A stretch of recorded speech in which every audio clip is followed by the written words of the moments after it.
जहाँ एक जवान लड़की आराम से गाड़ी चला रही थी कि तभी अचानक छोटे छोटे पत्थर ऊपर से गिरने लगे और उसकी कार की विंडशील्ड टूट गई। कुछ ही पल बाद पहाड़ खिसकने लगा। भारी मात्रा में पत्थर और मिट्टी कार से टकराए और उसे सड़क के किनारे से नीचे धकेल दिया। फिर उसकी कार पहाड़ी से लुढ़कने लगी और कई बार पलटी खाती हुई नीचे गिरती गई। वो एक और किनारे से नीचे गिरने ही वाली थी, लेकिन किस्मत से वो कुछ पत्थरों में अटक गई। बाहर झांक कर देखने पर उसे पता चला कि कार सिर्फ कुछ पत्थरों के सहारे हवा में लटकी हुई थी। इसी दौरान लॉस एंजलिस फायर डिपार्टमेंट का एक पायलट रे अपनी टीम के साथ लड़की को ढूंढने में लगा हुआ था। साथ ही एक रिपोर्टर उनके काम करने के तरीके का इंटरव्यू ले रही थी। फिर जैसे ही उन्होंने कार को देखा, उन्होंने लड़की को फोन करके शांत रहने को कहा, लेकिन कार में हल्की सी हलचल होते ही लड़की डर कर चीख पड़ी। फिर रे ने बहुत सावधानी से हेलीकॉप्टर को नीचे उतारा और उसे एक तंग जगह से निकालने के लिए हेलीकॉप्टर को झुका दिया। उसके बाद एक रेस्क्यूअर रस्सी के सहारे नीचे उतरा ताकि वो कार को सुरक्षित कर सके। उसके पास सिर्फ 5 मिनट का समय बचा, क्योंकि उसके बाद हेलीकॉप्टर का इंजन जवाब दे सकता था। जैसे ही रेस्क्यूअर कार के करीब पहुंचा, लड़की ने घबरा कर उसकी तरफ हाथ बढ़ाया, जिससे कार दोबारा हिलने लगी। कुछ देर बाद कार को रोक लिया गया, लेकिन अचानक वो फिसल गई और रेस्क्यूअर उसमें फंस गया। उधर हेलीकॉप्टर भी जोर जोर से हिलने लगा और इंजन ज्यादा देर तक चलने की हालत में नहीं था। ये देखकर रे ने खुद नीचे जाने का फैसला किया। जब हेलीकॉप्टर से काला धुआं निकलना शुरू हुआ, तब रे कार तक पहुंच गया। उसने कार का दरवाजा तोड़ दिया और लड़की को बाहर निकाल लिया। उसी वक्त को पायलट ने कार को पकड़ने वाली रस्सी काट दी। इससे कार नीचे गिरकर बुरी तरह तबाह हो गई, लेकिन रेस्क्यूअर आजाद हो गया और रे ने लड़की को सुरक्षित पकड़े रखा। इसके बाद कैलिफोर्निया इंस्टीट्यूट ऑफ टेक्नोलॉजी में डॉक्टर डेविड बड़े भूकंपों के इतिहास पर लेक्चर दे रहे थे। उन्होंने बताया कि कैसे दुनिया भर में आए विनाशकारी भूकंपों ने लाखों लोगों की जान ली और भारी तबाही मचाई। फिर डेविड ने सैन एंड्रियास फॉल्ट का भी जिक्र किया, जो कैलिफोर्निया से गुजरती टेक्टोनिक प्लेट्स के मिलने की जगह थी। उन्हें पूरा यकीन था कि ये फॉर्मेशन कभी न कभी एक बहुत बड़े भूकंप का कारण जरूर बनेगी। लेक्चर के बाद डेविड अपने ऑफिस गए, जहां डॉक्टर पार्क ने उन्हें हूवर डैम के पास महसूस किए गए छोटे भूकंपों की जानकारी दी। दोनों ने तुरंत वहां जाकर जांच करने का फैसला किया। बाद में जब रे घर पहुंचा, उसकी बेटी टीना ने उसे फोन किया और कुछ सामान मांगा जो वो उसके घर पर छोड़ गई थी और कॉलेज ले जाना चाहती थी। लेकिन बात करते करते रे ने अचानक फोन काट दिया, क्योंकि उसने मेल में आए डाइवोर्स पेपर्स देख लिए थे। ये देखकर वो अंदर से टूट सा गया। इसके बाद रे टीना के कमरे में उसका सामान लेने गया। वहाँ उसे कुछ पुरानी तस्वीरें मिली, जिसमें उसकी एक मर चुकी बेटी की तस्वीर भी थी। वहीं दूसरी तरफ नेवाडा के हूवर डैम पर डॉक्टर पार्क और डॉक्टर डेविड अपने नए डिवाइस की मदद से भूकंप की गतिविधियों को नापने लगे। तभी अचानक उन्होंने देखा कि डिवाइस की रीडिंग्स एकदम तेजी से बढ़ गईं। कुछ ही पल बाद वहाँ जोर का भूकंप आ गया। उसी पल डैम के ऊपर डॉक्टर डेविड लोगों को भागने की चेतावनी देने के लिए दौड़ पड़े, लेकिन डॉक्टर पार्क अभी भी अंदर ही रह गए। जब डैम टूटना शुरू हुआ और चारों तरफ पत्थर गिरने लगे, तब पार्क सीढ़ियों से बाहर निकलने की कोशिश करने लगे। बाकी लोग भी घबरा कर इधर उधर भाग रहे थे। जल्द ही डैम की दीवारें टूटने लगी और पानी पूरे बहाव से आगे बढ़ने लगा, जिससे और भी ज्यादा तबाही मचने लगी। फिर पार्क तेज दौड़ते हुए बाहर निकलने में कामयाब हो गए, लेकिन तभी उनकी नजर एक जख्मी लड़की पर पड़ी, जिसके पैर में चोट आई हुई थी। उन्होंने तुरंत उसे उठाया और भागने लगे। वहीं उनके पीछे जमीन लगातार धंसती चली गई, लेकिन अचानक पार्क का पैर फिसल गया और गिरने से पहले उन्होंने लड़की को डॉक्टर डेविड की तरफ धकेल दिया। जब उन्होंने खुद को संभालने की कोशिश की, तब उन्हें पता चला कि उनका पैर एक लोहे के सरिये में फंस चुका था। डॉक्टर डेविड उनकी मदद करना चाहते थे, लेकिन पार्क ने उन्हें लड़की को बचाने के लिए कहा। उसके अगले ही पल डैम पूरी तरह टूट गया और पानी का एक विशाल सैलाब आया, जो पार्क को अपने साथ बहा ले गया। इधर रे को उसके बॉस का मैसेज मिला। उस मैसेज में भूकंप की खबर थी और उसे तुरंत काम पर बुलाया गया था। काम पर जाने से पहले रे टीना का सामान देने गया। वहाँ उसकी मुलाकात अपनी एक्स वाइफ विक्टोरिया और उसके बॉयफ्रेंड डेनियल से हुई। विक्टोरिया ने रे को बताया कि वो और डेनियल अब एक दूसरे से शादी करने वाले हैं। ये सुनकर रे और भी दुखी हो गया और इसलिए वो जल्दी से वहाँ से निकलकर काम पर चला गया। कुछ घंटों बाद टीना डेनियल के साथ उसके ऑफिस पहुंची। लॉबी में इंतजार करते हुए उसकी मुलाकात बेन और उसके छोटे भाई लोगन से हुई और तीनों जल्दी ही दोस्त बन गए। दूसरी तरफ वही रिपोर्टर जिसने रे का इंटरव्यू लिया था, वो डॉक्टर डेविड का इंटरव्यू लेने पहुंची। उन्होंने बताया कि डॉक्टर पार्क की मौत से पहले उन्होंने ये साबित कर दिया था कि उनका नया डिवाइस भूकंप की कि पहले से भविष्यवाणी कर सकता था। तभी डॉक्टर डेविड के स्टूडेंट्स वहाँ दौड़ते हुए आए। उनके पास सैन एंड्रियास फॉल्ट के आसपास बढ़ रही भूकंप की गतिविधियों की बुरी खबर थी। इस जानकारी का इस्तेमाल करते हुए डॉक्टर डेविड ने कुछ हिसाब लगाए और नक्शे पर सैन एंड्रियास फॉल्ट और हूवर डैम की जगह पर निशान लगाया। गहरी जांच के बाद उन्होंने एक खौफनाक नतीजा निकाला। पूरा सैन फ्रांसिस्को शहर अब बहुत बड़े खतरे में है। उधर डाउनटाउन लॉस एंजलिस में विक्टोरिया डेनियल की बहन के साथ लंच करने बैठी। तभी विक्टोरिया को रे का फोन आया। रे ने अपने पहले वाले व्यवहार के लिए माफी मांगी, लेकिन उसी वक्त रेस्टोरेंट की टेबल्स कांपने लगी। कुछ ही पलों में पूरी इमारत जोर जोर से हिलने लगी। भूकंप अब आ चुका था। उधर हेलीकॉप्टर में बैठे रे ने खिड़की से बाहर देखा तो उसे फ्लाईओवर टूटकर नीचे गिरते हुए दिखे। उसने तुरंत विक्टोरिया से पूछा कि तुम कहाँ पर हो। फिर रे ने उससे इमारत की छत पर पहुँचने को कहा और भरोसा दिलाया कि वो कुछ ही मिनट में उसे लेने आ जाएगा। वहीं डॉक्टर डेविड के ऑफिस में सब लोग जल्दी से टेबल्स के नीचे छुप गए। उनके डिवाइस ने दिखाया कि ये वाला भूकंप पहले वाले से 100 गुना ज्यादा ताकतवर है।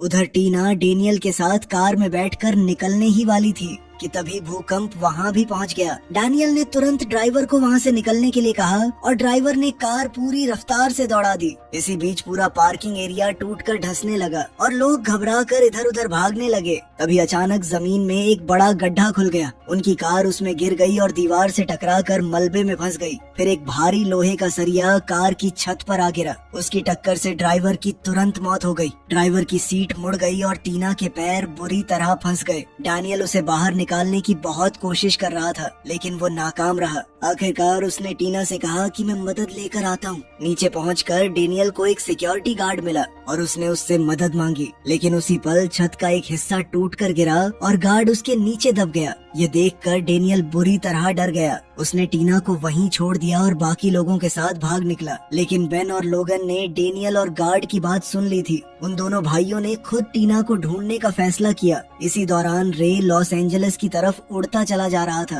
रास्ते में उसने मशहूर हॉलीवुड साइन को भी नीचे गिरते देखा। साथ ही शहर के कई हिस्सों से आग और धुआं उठने लगा। वहीं ऊंची इमारतें भी एक एक करके गिरने लगी। रेस्टोरेंट में भी लोगों के बीच अफरा तफरी मची हुई थी। विक्टोरिया ने बाहर निकलने के लिए एक दरवाजा खोला, लेकिन दरवाजे के पीछे तो कुछ था ही नहीं। उसने अपनी आंखों के सामने एक आदमी को नीचे गिरकर मरते हुए देखा। उसी पल रेस्टोरेंट का अवन भी अचानक से फट गया और शेफ आग की लपटों से घिर गया। विक्टोरिया ने सबको कहा कि उन्हें छत पर पहुंचना होगा। उसे इमरजेंसी स्टेयर्स मिल गईं और वो तेजी से ऊपर भागने लगी, लेकिन बाकी लोग बचने के लिए नीचे की तरफ भाग रहे थे। छत पर पहुंचते ही जमीन टूटने लगी और विक्टोरिया मलबे के साथ नीचे गिर गई। वो आसपास के कंक्रीट से टकराती हुई एक नीचे वाली मंजिल तक जा गिरी। वो घायल थी, थोड़े चक्कर भी आ रहे थे, मगर हार मानने के बजाय विक्टोरिया मलबे के ढेर पर चढ़ने लगी। आखिरकार रे ने उसे देख लिया। जब रे हेलीकॉप्टर को और पास लाने की कोशिश कर रहा था, तभी एक और धमाका हुआ और छत पर आग लग गई। विक्टोरिया तुरंत आग से दूर भागी और रे ने हेलीकॉप्टर को हवा में स्टेबल रखते हुए एक रेस्क्यू बास्केट वाली रस्सी नीचे छोड़ दी। विक्टोरिया दौड़ते हुए रास्ते में बने गड्ढों से बची और आखिरी पल में छलांग लगाकर बास्केट को पकड़ लिया। उसी वक्त पास की एक और बिल्डिंग गिर गई और उसके साथ ये बिल्डिंग भी टूटने लगी। रे ने तुरंत उसे ऊपर खींच लिया और कॉकपिट में लौटकर हेलीकॉप्टर का कंट्रोल संभाला, क्योंकि एक और इमारत के गिरने की वजह से हेलीकॉप्टर तेज घूमने लगा। बहुत ही ज्यादा मुश्किल से हेलीकॉप्टर का एक दरवाजा खो देने के बाद भी किसी तरह वो लोग बच गए और बिल्डिंग्स के गिरने से पहले वहाँ से निकल गया। उधर सैन फ्रांसिस्को में टीना को अपना फोन मिल गया और उसने रे को मदद के लिए कॉल किया, लेकिन कुछ ही देर में सिग्नल चला गया। रे ने विक्टोरिया से कहा कि हमें टीना को बचाने जाना होगा। तभी और मलबा कार के ऊपर गिरने लगा। इसी दौरान बेन और लोगन टीना तक पहुँच गए और उसे निकालने के लिए एक लोहे की रॉड का इस्तेमाल करने लगे, लेकिन इससे और ज्यादा मलबा गिरने लगा। फिर बेन ने कार की डिक्की चेक की और उसे एक टायर जैक मिला। उसने उसकी मदद से ऊपर गिरा हुआ बीम उठाया, लेकिन वो सिर्फ थोड़ा सा ही उठा। जल्दी सोचते हुए बेन ने कार के टायर्स पंक्चर कर दिए ताकि कार नीचे बैठ जाए और टीना को निकलने के लिए थोड़ी और जगह मिल सके। ये तकनीक कामयाब रही और टीना ऐन मौके पर गाड़ी से बाहर निकल आई, जिसके बाद मलबे ने गाड़ी को पूरी तरह कुचल दिया।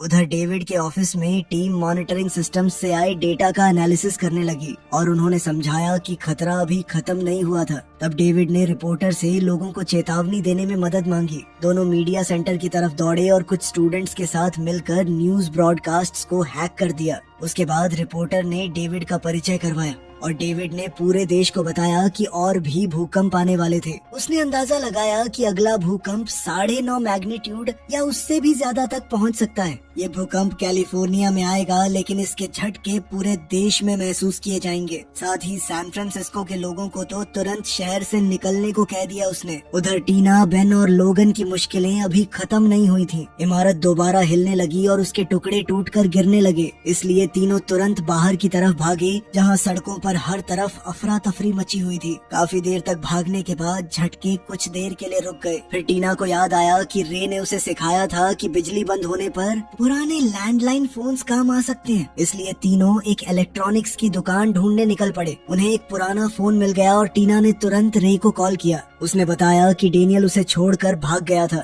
ये सुनकर विक्टोरिया गुस्से से भर गई। फिर रे ने टीना से कहा कि वो ऊंची जगह पर मौजूद कोइट टावर पहुंच जाए। उसने वादा किया कि वो जल्द ही वहां आकर उसे ले जाएगा। कॉल खत्म होने के बाद बेन ने अपने माता पिता को फोन किया, जबकि विक्टोरिया ने डेनियल को कॉल लगाया। लेकिन जब कॉल वॉइस मेल पे चली गई तो विक्टोरिया ने उसे धमकाते हुए कहा कि अगर तू इस भूकंप से बच गया ना कुत्ते, तो मुझसे नहीं बच पाएगा। दूसरी तरफ डेनियल बाकी बचे लोगों के साथ सड़क पर आगे बढ़ रहा था कि तभी उसी भूकंप ने एक और इमारत गिरा दी। भीड़ घबराकर अलग अलग दिशाओं में भागने लगी, लेकिन डेनियल सिर्फ अपनी जान बचाने के बारे में सोच रहा था। वो लोगों को धक्का देकर आगे बढ़ने लगा, जिससे धूल की तेज लहर एक आदमी को दूर उड़ा ले गई। इसी बीच रे और विक्टोरिया का हेलीकॉप्टर तबाह हो चुके बेकर्सफील्ड के ऊपर से गुजर रहा था कि अचानक उसका एक इंजन फट गया। रे समझ गया कि अब तो हेलीकॉप्टर गिरने वाला है। उसने उसे बचाने के लिए खतरनाक तरीके से कभी नीचे तो कभी ऊपर उड़ाना शुरू किया, ताकि किसी तरह सुरक्षित लैंडिंग की जा सके। लेकिन अचानक हेलीकॉप्टर एक लैंप पोस्ट से टकरा गया और नीचे गिरते हुए सीधा एक दुकान के अंदर जा घुसा। खुशकिस्मती से रे और विक्टोरिया सुरक्षित बच निकले। बाहर निकलकर उन्होंने देखा कि कुछ लोग इस आपदा का फायदा उठाकर मॉल को लूट रहे थे। वो दोनों छिपते छिपाते पार्किंग एरिया तक पहुँचे, जहाँ उन्हें एक ट्रक मिला जिसका दरवाजा खुला हुआ था। रे ट्रक को बिना चाबी स्टार्ट करने की कोशिश ही कर रहा था कि तभी एक चोर ने बंदूक दिखाकर उसे धमका दिया। रे ने बिना देर किए उसकी बंदूक छीन ली और एक जोर का मुक्का मार दिया। इसके बाद वो विक्टोरिया के साथ ट्रक लेकर वहाँ से निकल गया। कुछ देर बाद हाईवे पर उन्होंने एक बुजुर्ग जोड़े को देखा, जिनकी गाड़ी खराब हो गई थी और वो हाथ हिलाकर मदद मांग रहे थे। रे ने पहले उन्हें नजरअंदाज कर दिया और आगे बढ़ता रहा, लेकिन अचानक विक्टोरिया ने सड़क के बीच में सैन एंड्रियास फॉल्ट की वजह से बनी एक विशाल दरार देख ली। तब दोनों वापस बुजुर्ग जोड़े के पास गए। रे टोपी देखते ही पहचान गया कि ये बुजुर्ग आदमी शायद पहले पायलट रह चुका होगा। फिर बुजुर्ग जोड़ा उन्हें पास के एक एयरपोर्ट हैंगर तक ले गया। उनका शुक्रिया अदा करते हुए रे और विक्टोरिया ने उन्हें अपना ट्रक दे दिया और खुद एक छोटे प्लेन में सवार हो गए। प्लेन उड़ाने से पहले रे ने माफी मांगते हुए कहा कि हमारी बेटी के मर जाने के बाद मैं कभी तुमसे ढंग से बात नहीं कर पाया, क्योंकि उसे समझ ही नहीं आया था कि उस दर्द का सामना कैसे करे। वो खुद को इस हादसे का जिम्मेदार मानता था, क्योंकि उस दिन राफ्टिंग पर जाने का आइडिया उसी का था। साथ ही उसने ये भी माना कि मेरी वजह से ही हमारी शादी टूटी है। लेकिन विक्टोरिया ने उसे समझाया कि उनकी बेटी को कोई नहीं बचा सकता था और उसे खुद को दोष देना बंद कर देना चाहिए।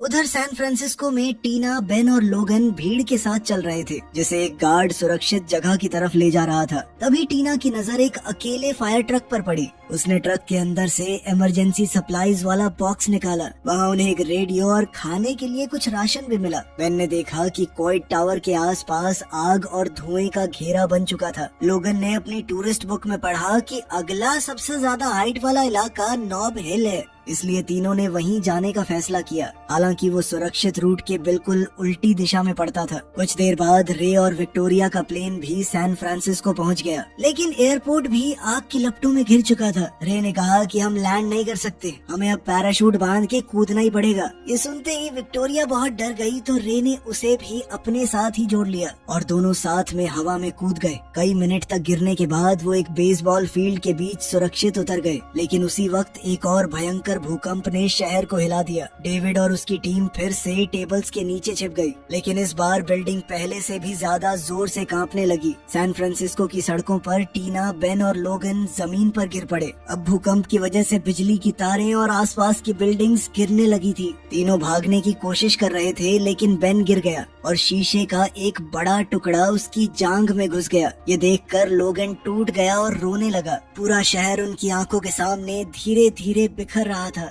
इमारतें गिर रही थीं, पुल टूट रहे थे और समुंदर का पानी भी अजीब तरह से हिलने लगा। जैसे ही रे और विक्टोरिया बाहर निकले, रे ने लोगों को चिल्लाकर कहा कि सब स्टेडियम के पीछे छुप जाएं, क्योंकि वहाँ पर गिरती हुई इमारतों का खतरा कम था। वहीं एक जख्मी औरत थी जो चल तक नहीं पा रही थी। रे ने बिना सोचे उसे अपनी बाहों में उठाया और स्टेडियम तक ले गया। सब लोग दीवार के साथ चिपक कर बैठ गए और इस तरह वो गिरती हुई इमारतों के नीचे दबने से बच गए। अब रे और विक्टोरिया को ये समझ आ गया था कि इतनी तबाही के बाद न गाड़ी काम आएगी और न पैदल चलना, इसीलिए उन्होंने बोट से जाने का फैसला किया। जैसे ही भूकंप रुका, टीना ने बेन की जांघ में घुसे हुए कांच के टुकड़े को निकाला और उसके घाव पर पट्टी बांध दी। दूसरी तरफ डेविड ने जब अपने कंप्यूटर पर चेक किया तो उसे पता चला कि ये तो आज तक का सबसे ताकतवर भूकंप है। कुछ देर बाद रे और विक्टोरिया उस टावर के पास पहुँचे जहाँ टीना को मिलना था, लेकिन टावर आग में जलने लगा। रे को यकीन था कि टीना किसी और ऊंची बिल्डिंग की तरफ गई होगी। तभी उसकी नजर समुंदर के पानी पर पड़ी जो बहुत तेजी से बदलने लगा। रे तुरंत समझ गया कि एक भयंकर सुनामी उनकी तरफ आ रही थी। रेडियो के जरिए टीना तक भी चेतावनी पहुंच गई और पूरे शहर में अलार्म गूंजने लगा।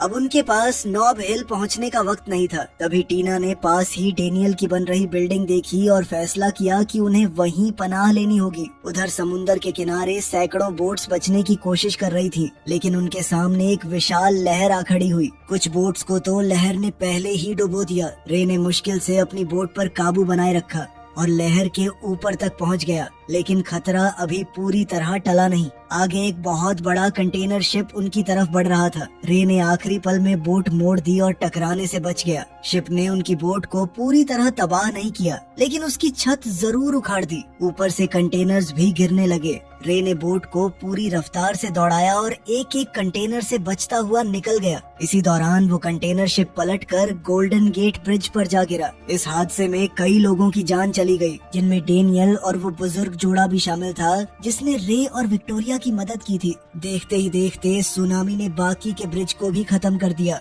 और पूरे सैन फ्रांसिस्को को पानी में डुबो दिया। भूकंप से जो थोड़ी बहुत कसर रह गई थी उसे सुनामी ने पूरा कर दिया।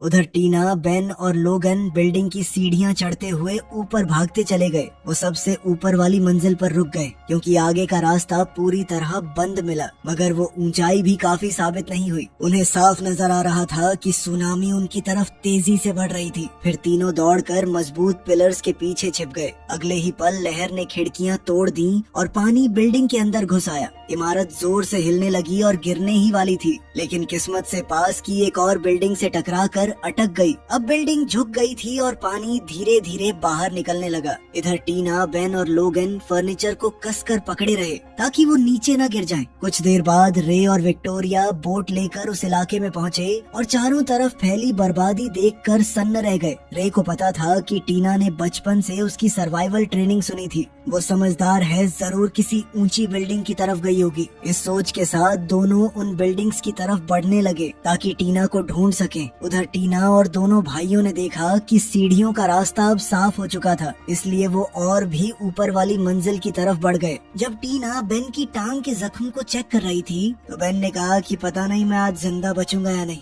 लेकिन अगर ये नहीं किया तो मरने के बाद भी पछतावा रह जाएगा। इतना कहकर उसने टीना को चूम लिया। उसी वक्त लोगन ने उन्हें बचाने आई बोट को देख लिया, लेकिन वो उल्टी डायरेक्शन में जा रही थी। वो और टीना खिड़की पर जोर जोर से हाथ मारकर रे और विक्टोरिया का ध्यान खींचने की कोशिश करने लगे, लेकिन उन तक आवाज नहीं पहुंची। फिर टीना को याद आया कि लोगन के पास एक लेजर पॉइंटर था। उसने लेजर की रोशनी बोट के कंट्रोल पैनल पर डाली और आखिरकार रे और विक्टोरिया ने उन्हें देख लिया। लेकिन तभी एक और बड़ी लहर आई और खिड़कियों को तोड़ते हुए पानी अंदर घुस गया। बेन और लोगन तो सीढ़ियों की तरफ तैर कर निकल गए, लेकिन टीना पानी के तेज बहाव में फंस गई। एक दरवाजा दरवाजा उसके और दोनों भाइयों के बीच आ गया, जिसकी वजह से वो उन तक नहीं पहुंच सकी। अब बिल्डिंग धीरे धीरे डूब रही थी और पानी का लेवल तेजी से बढ़ रहा था। रे ने बोट विक्टोरिया के हवाले की और उसे किस करके सीधा पानी में छलांग लगा दी। वो तैरता हुआ बिल्डिंग के अंदर घुस गया। अंदर पहुंचकर रे ने टीना को ग्लास डोर के दूसरी तरफ देखा। उसने उसे इंतजार करने को कहा और रास्ता रोक रहे मलबे को हटाने की कोशिश करने लगा। वहीं ऊपर वाले फ्लोर पे बेन ने लोगन को एक सुरक्षित जगह रुकने को कहा और खुद टीना को बचाने वापस जाने लगा।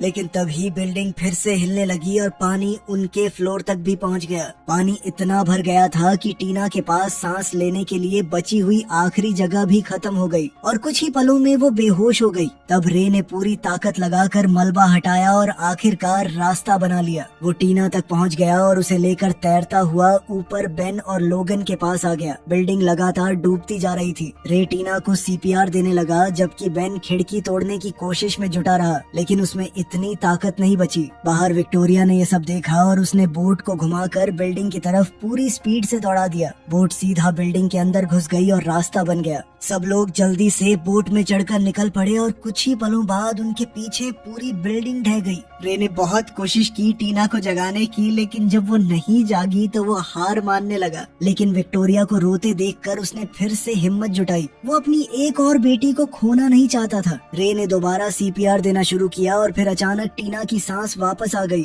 वो धीरे धीरे होश में आई। उसे थोड़े चक्कर जरूर आ रहे थे, पर वो जिंदा बच गई। सबने राहत की सांस ली और उसे गले लगा लिया।